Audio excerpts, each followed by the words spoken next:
The newspaper has a lot of different sections to it, but my favorite was always the columnists. Those were the critical thinkers who could take words and create visuals that I could imagine. They were always honest, they were always truthful, and they always seemed to be able to put a face on whatever the issue is so that it would give it a clearer understanding. When I was young, they used to call them crusading reporters, but I haven't heard that term in years. No, it's old. So now I'm going to introduce somebody who fits that category, but I'm not quite sure what that category is. This is Leonard Pitts Jr.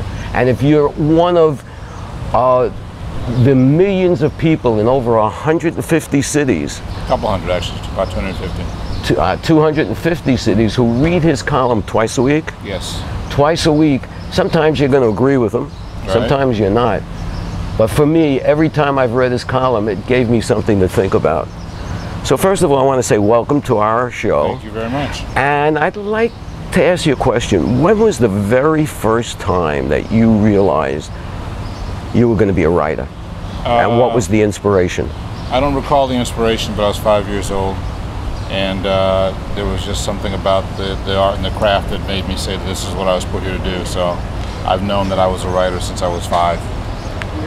And what kind of writing, did you do? Because I originally became aware of you. You were a music critic. I was a music critic. Last time I was a music critic was for the Miami Herald. I was a music critic for 18 years overall.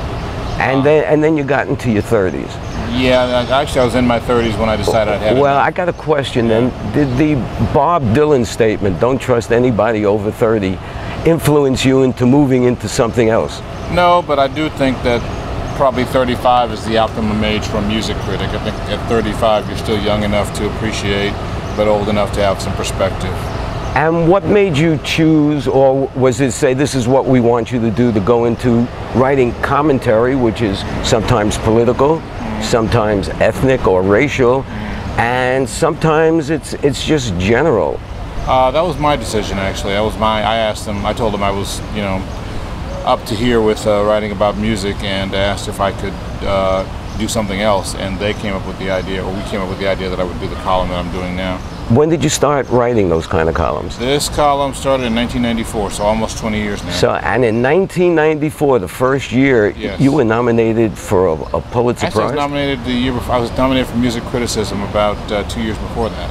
So this was your second nomination? No, I've got one nomination and one win in 2004. I was going to get to that. So from 1994 to 2004, it took you that long to actually win the prize? Yes, yes. What took you so long? I don't know. I was dogging it.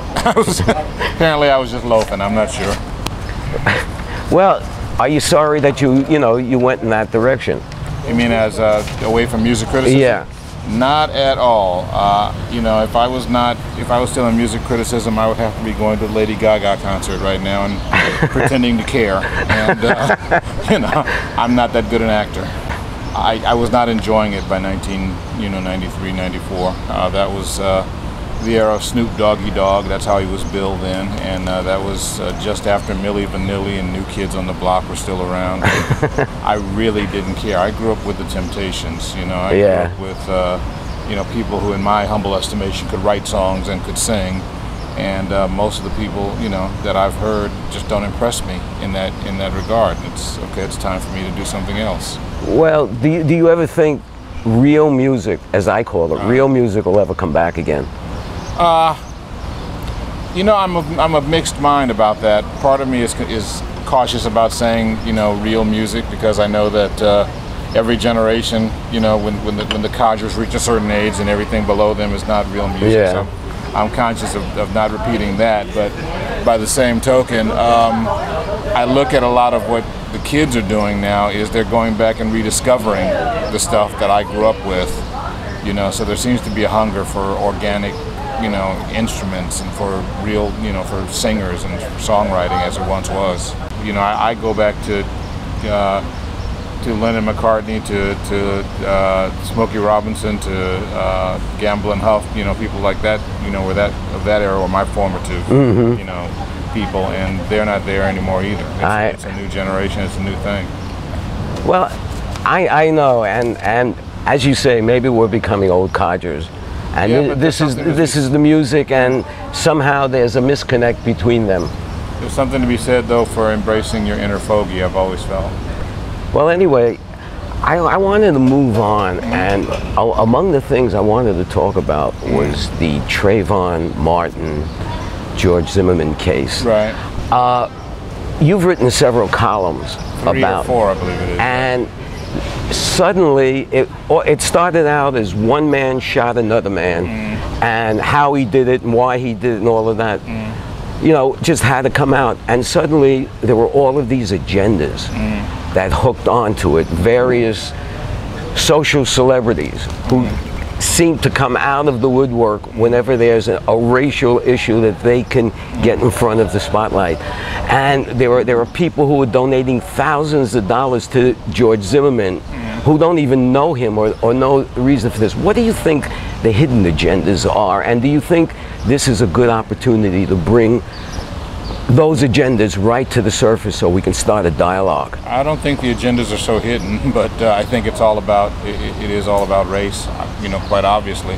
For African Americans, the shooting of Trayvon Martin, and I include myself in that, for us as African Americans, the shooting of Trayvon Martin illustrates a lot of what we've said for years about racial profiling, about the idea that crime has become so racialized in this country that, you know, the term black crime, as a writer once put it, is almost redundant. So that you look at, you know, you look at this kid, and before he's done anything except walk along the street, he's judged to be a criminal. And for a lot of us, that's a lesson. For you know, a lot of other folks, their stated fear is that George Zimmerman will be, you know, railroaded, you know, by the outcry. And while I would agree that there's probably some danger of that, I think what they're actually reacting to is, you know, their own agendas, which is they've chosen to portray Trayvon Martin, absent of any real evidence, as some sort of thug who physically attacked this guy, et cetera, et cetera, et cetera. So, you know, there are competing agendas playing out there, and we'll see what happens. Well, profiling, you know, as you describe it, is really a very complex, multi-layered issue.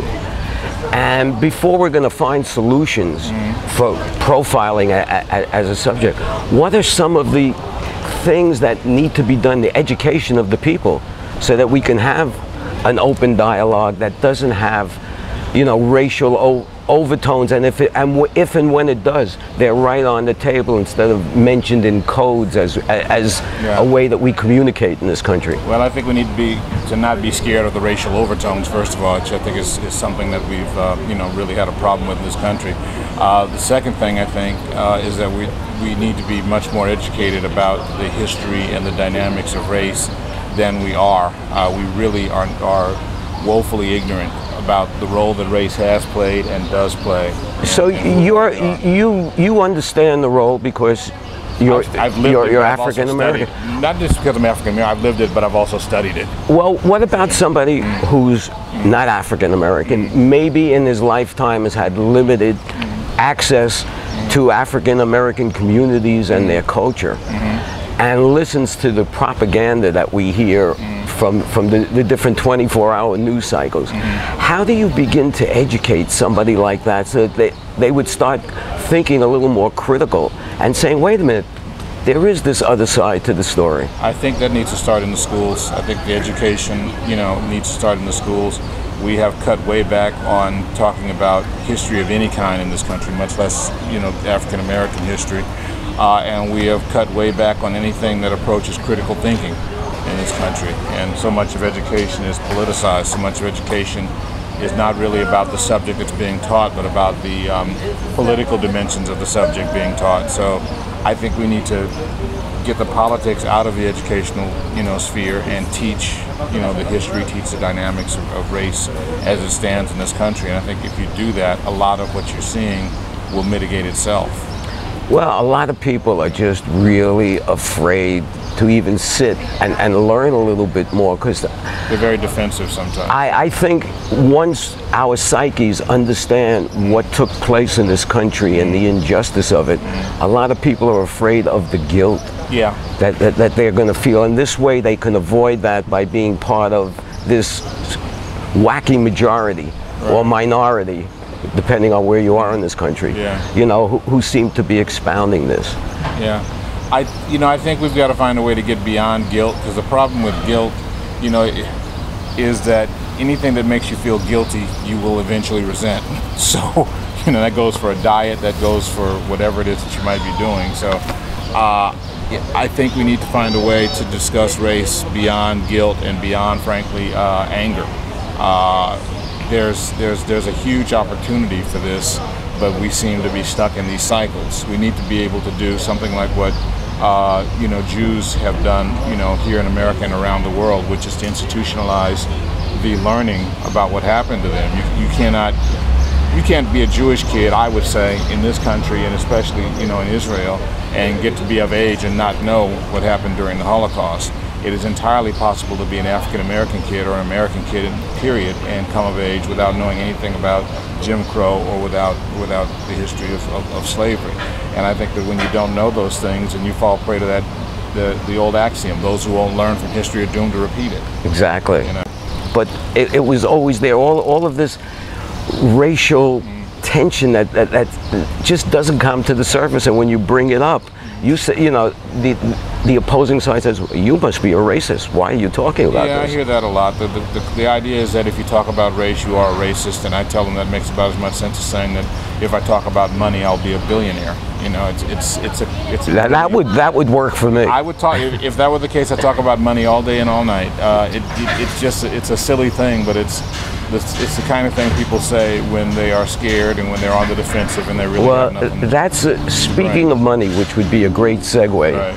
You're passing through town as part of a 25-city tour. Something like that, I think. Which is incredible. Cities, yeah. What are you doing in about 6 weeks? We are going to be out for about a month, a little over a month. How do you keep track of where you are? You wake up every day and you stop and think for a moment, what town am I in? And then when you come and do interviews, you got to look at your hand and say, this is Miami. Don't say Boston. iPad, yeah. Good morning, Cleveland. Well, anyway, you're down here because you just wrote a dynamite novel called Freeman. Yes, thank you. And I'm going to hold it up, and Dina's going to direct me. You're covering his name. Okay? I'll get this right one of these days. And this is a great book because it takes history and puts a face on it. Right. And why don't you tell us, real short, what the book is about? The book is about a former slave named Sam who at the end of the Civil War goes looking for his wife, Tilda, whom he hasn't seen in 15 years. And he's scared he won't find her. He's scared she's dead, but he's mainly scared that she's going to reject him because she holds him responsible for the death of their son 15 years before. Wow. Yeah. Well, I'm not going to ask you to go any further because it's really... Well, that's okay, I won't. It's a fast read and people would love it. And where can they get the book? I'm sure they can get it here at Books and Books right behind us. Books and Books, and it all find retailers. And is it on Amazon? It is on Amazon. It is on BarnesandNoble.com, and it's in the stores. It's out there. So if you really want to read something nice this summer and see a complete visual, read this book. I'm going to hold it up one more time. I got it. Okay. Well, thank you very much. My pleasure. Thank you. And I'm glad you stopped by. And please, anytime you're in Miami, give us a call. I'd love to continue talking with you. Will do. Thank you and good luck. Appreciate it.